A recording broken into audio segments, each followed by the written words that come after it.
Listening to the Eminem Man. Eminem Man. Those kids in their Eminem Man music. I love it. All right, we're calling Wendy Dunford. She is my sister and a working therapist. She talks to real people about actual problems in life, not like that hypothetical help, which is just about nothing. Let's see if she can get her to answer that phone there. Have her on the show once Hello. again. Wendy Johnson. Dunford. Are you It'll still? never change. Do you ever? I call Kim Sones sometimes. Her real last name. So That's weird. It's not that weird, is it? Maybe it is weird. Her real last For name. you. So it's an alias she goes under? It's a little For weird. real? I admit. Maybe. Welcome back. The other day, go I ahead. actually wrote my name, Wendy Johnson, and I was like, whoa. See? That's 12 years. See, it's not just Yeah. me. This is, of course, the segment we talked to Wendy about real problems. We got a call today or a question today, but before we do that, Brian, Therapy Thursdays is brought to us by... It is brought to us by, I need to scroll down because that's, there we go.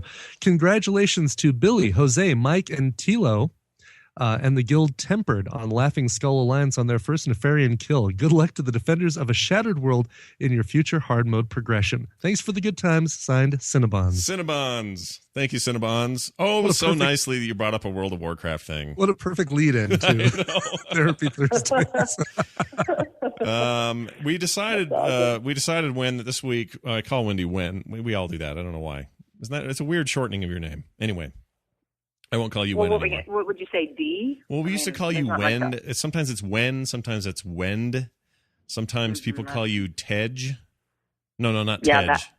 Waj. Waj, that's it.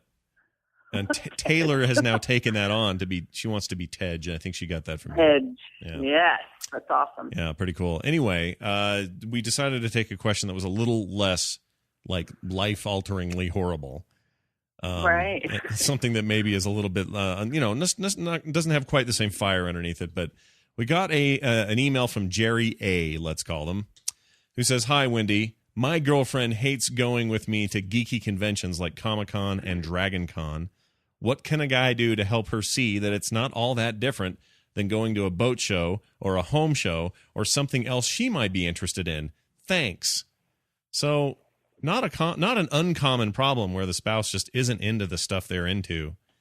But how do you convince her to, like, I'll give you just a quick example before you answer here. Kim isn't really into the same stuff I'm into that way. Like Comic-Con or Dragon Con to her is like, whatever. It's just a thing that Scott likes. But she'd love to go. Like she'd go in a heartbeat. Like if we go to Dragon Con, the show, she'll be thrilled to go to that. It'll be great for her. She doesn't really care about the content of it, but she'd love to go with me and kind of support me and be there and hang out. So what's the difference here? Why is this happening to him? Well, answer that question. Why does she like to go? She just, I think she likes to go because I'm going and because it's a chance for us to go somewhere together and hang out and be away for a while and all those things, like any other vacation, I suppose. But also she doesn't go, oh, do we have to go there? It's not, she doesn't see the convention itself as a problem for her, even though she's not really into any of that stuff the way I am. Like none of that really, she doesn't care about, people in costumes or all the stuff you do at Dragon Con. She doesn't care about all that stuff or Comic Con. That's all just nerdy McNerd. But she's really happy to go and mingle and have fun and be there. So I don't know what the difference is. Well, part of it is that Kim is like always up for a good time. Yeah. I mean, she really is super easygoing. So she's probably on the spectrum. She's probably not like most wives, I would guess. I mean, they're going to be somewhere in the middle there, but I think for her, it's just she sees that as a fun chance to get away and whatever and support you at the same time. I mean, but you're pretty supportive of the stuff she likes and the stuff she does, right? Yeah, of course. In fact, if we went and let's say there was a quote unquote home show or something there in Atlanta at the same time, we'd probably go and check it out. And at the same, and if I had to think about that, I would have a good time too, even though all that stuff doesn't really interest me.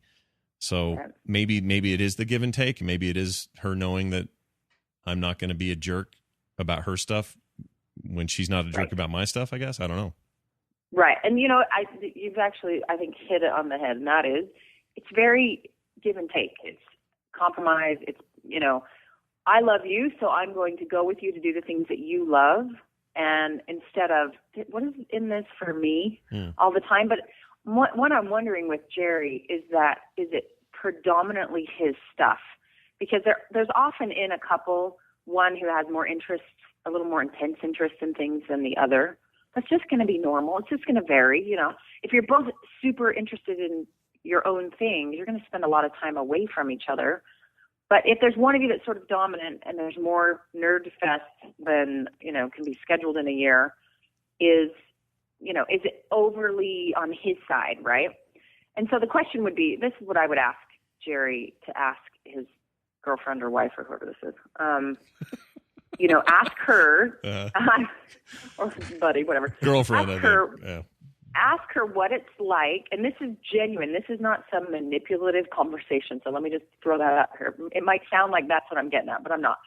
To ask her what it is about the boat show or the home show or the garden show or the whatever that she loves, how that makes her feel, what's so great about that, and then how does she feel when he goes with her and is with her and they're having a good time and he's supportive, he's not making fun of other people, he's not grumbling, he's not wishing he were somewhere else, he's not on his phone the whole time. What's that like if he's really present with her and they're having a good time at something she enjoys? What does that do for her? And let her talk about it. Let me just PS, dudes, let your girls talk about things. They will love you even more. So just let her talk about it and then say, can I tell you what it is like for me when you come to Dragon Con with me?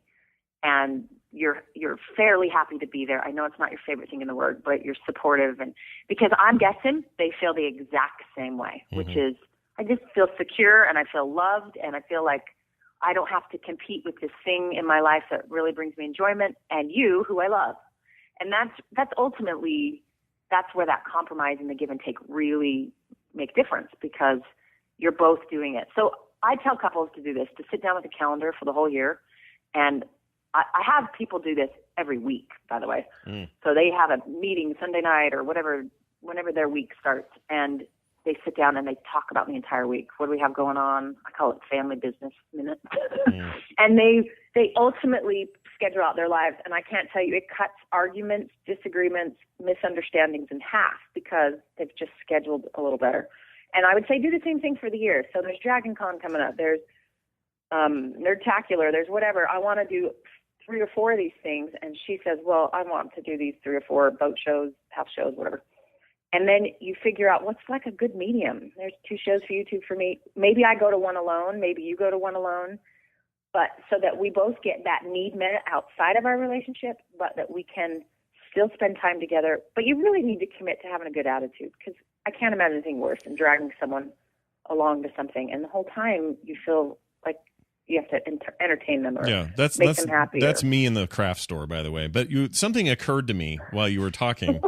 And that is that I kind of, and maybe this is, I rely on it too much or it's too much of a security blanket for me. But my overriding interest is that she would go with me in the first place. Like, I'm more interested in the idea of me and Kim going to Dragon Con together than I am in going to Dragon Con at all. Like, do you see what I'm saying? My interest is more about us going than it ever is about that, which means you could kind of supplant whatever it is we're going to, and that could change. But really, the core of it is I want to do it with her, and part of that is I suck without Kim, and I'm better when she's around. So I'm a puss that way, and I get that. But there are a lot of people out there who, are just fine to just, split up all the time and do different things that sort of match their interests and stuff. And of course, we're not always together either. But I'm more interested in going with her to those things than I ever am going by myself. Maybe it's just a case of them fostering that relationship to the point that the point of going to Dragon Con turns out not in the end to be about Dragon Con.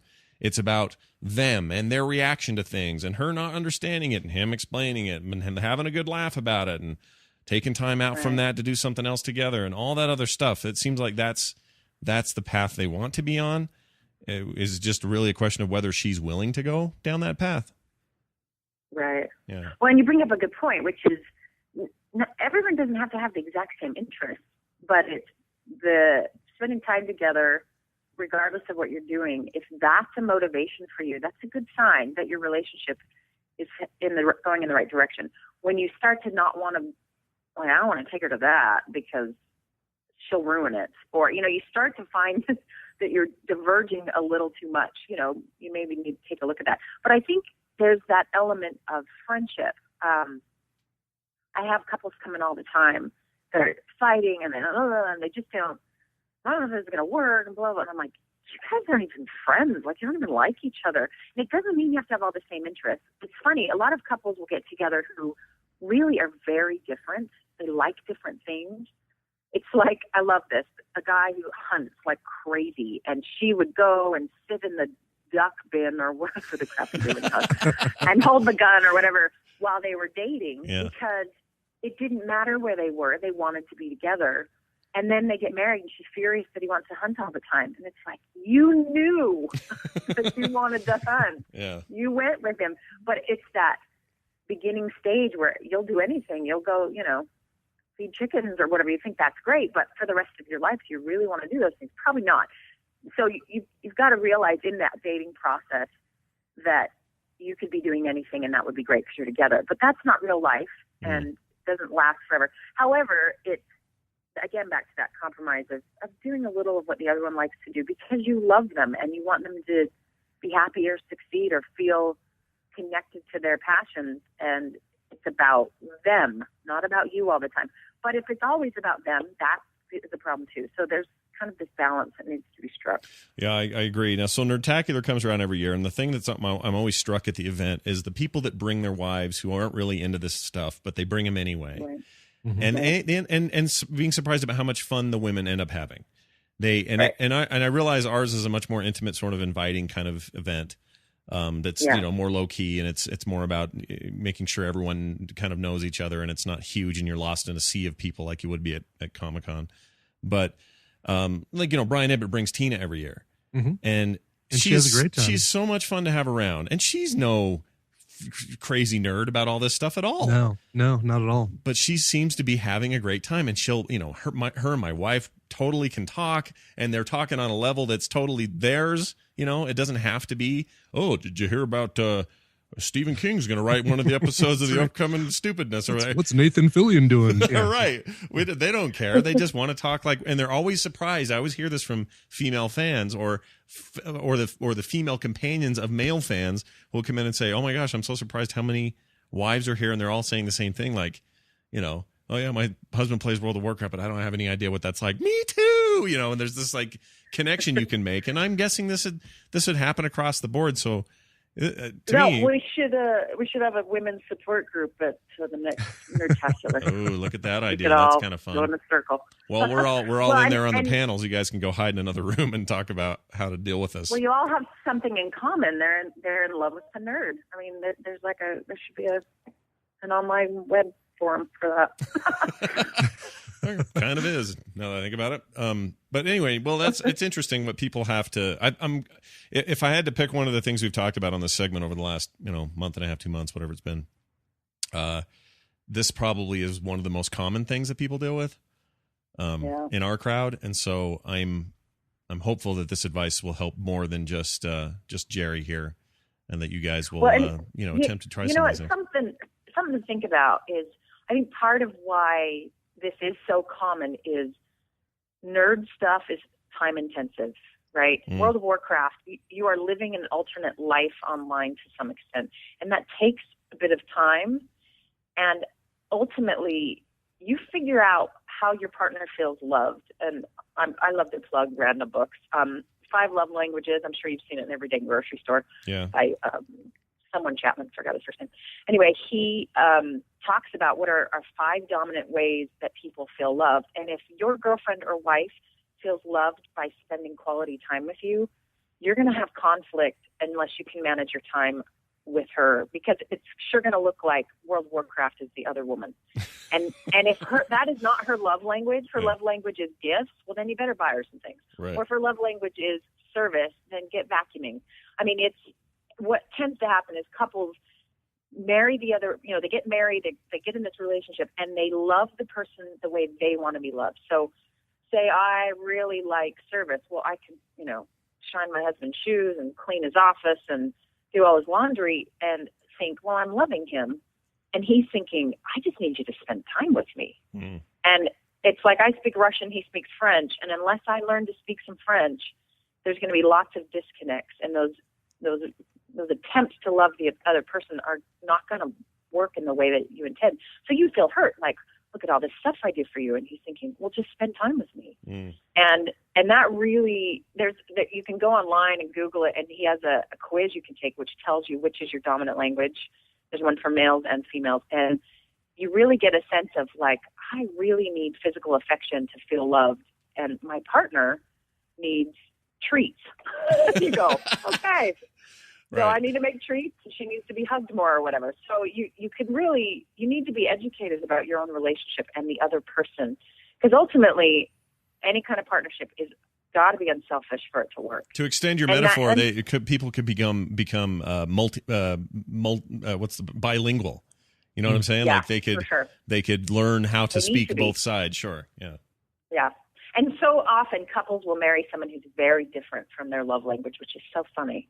Like, you'd think we could just find someone who's just like us. Well, we never do. We always find someone who's going to make us grow and change and learn another language, really. Yeah. So that's a big piece of it. So if she's like, I don't want to go to these things, the first thing he can do, he can go around the back door and be like, okay, how does she feel loved? Well, she doesn't feel loved when I drag her to Dragon Con. She feels loved when I A, B, or C. So I'm going to do those things, and then I'm going to let her know I feel loved when you come to Dragon Con with me, because that may be why this is so painful for him.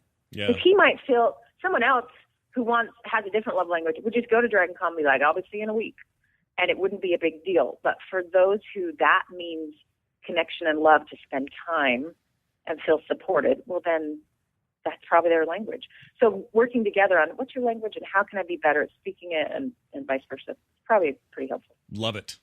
Love it. Mm-hmm. All right. Good advice all around today. Jerry, That's good great. luck. Keep us informed how things go for you. Wendy, once again, another wonderful Therapy Thursdays. Will you come back and do it with us again next week? Yeah. You know what? I will do it until you tell me I can't do it anymore. All right. Today you said the most horrible thing. You're off the air. No, I doubt that'll ever happen. You let me know. We love having you on. I get feedback constantly from people saying, she wasn't talking to me, but man, was she talking to me. So we are making a difference in people's lives. Thank you so much, and we'll see you next week. Thanks, You're Wendy. welcome. Thanks. Bye. See ya. Bye-bye. I didn't let you such talk great much. I advice. feel bad. That you No, didn't. I see. I always like it with her. I absolutely tend to jump in the background so that I don't talk over her or anything like that. But this was one I was really interested in hearing her response to, because Tina and I deal with this all the time. Like, I'd love for her to go out to Dragon Con. I think, and it's the same kind of thing where I'd look more forward to going to Dragon Con with her than I would just going to Dragon Con. Yeah. Yeah, that's exactly, you've just said basically exactly how I feel about it. Yeah. You know what? I'll tell you this. I wouldn't even do Nerdtacular. It would not even be a thing I do without Kim. And not just because she does a bunch of the work or makes up, all that. That's not what I'm saying. I would not enjoy it.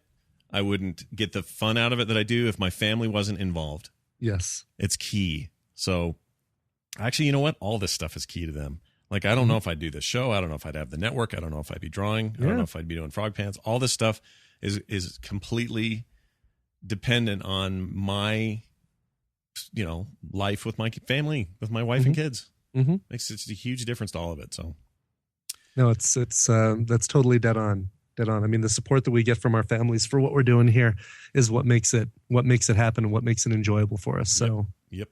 Well said.